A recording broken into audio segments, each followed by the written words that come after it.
আসসালামু আলাইকুম, আশা করি আপনারা ভালো আছেন। একটি মানবিক আবেদন, মানুষ মানুষের জন্য, জীবন জীবনের জন্য। ভিডিওটিতে যে লোকটিকে দেখতে পাচ্ছেন, ওনার নাম হচ্ছে রিপন মিয়া। ওনার বাড়ি হচ্ছে চাঁদপুর জেলার সারাস্তি উপজেলার 13 নং সূচিপাড়া উত্তর ইউনিয়নের শস্যা গ্রামের মোল্লাবাড়িতে। উনি কয়েকদিন আগে গুরুতরভাবে অ্যাক্সিডেন্ট হয়, তো যার ফলে তাকে সারাস্তি মেডিকেলে নেওয়া হয়েছে। নেওয়ার পরে সারাস্তি মেডিকেল থেকে প্রাথমিক চিকিৎসা দিয়ে ঢাকা পঙ্গু হাসপাতালে পাঠায়। তো আপনার ভিডিওতে দেখতে পাচ্ছেন তার একটি হাতে দুইটাই হাড়ি ভেঙে গেছে। পরিবারের সাথে কথা বলে জানা গেল তাদের চিকিৎসা চালাতে অনেক সমস্যা দেখা দিয়েছে। তো আপনাদের কাছে একটি মানবিক আবেদন, আপনারা যারা সহযোগিতা করতে চান তাহলে স্ক্রিনে দেওয়া নাম্বারে যোগাযোগ করতে পারেন। আমি তারপর বলে দিচ্ছি 01861714583।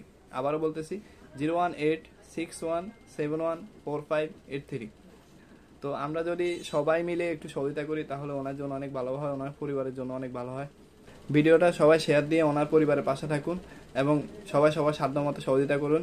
সবাই ভালো থাকবেন, সুস্থ থাকবেন, নিজের খেয়াল রাখবেন। আল্লাহ হাফেজ।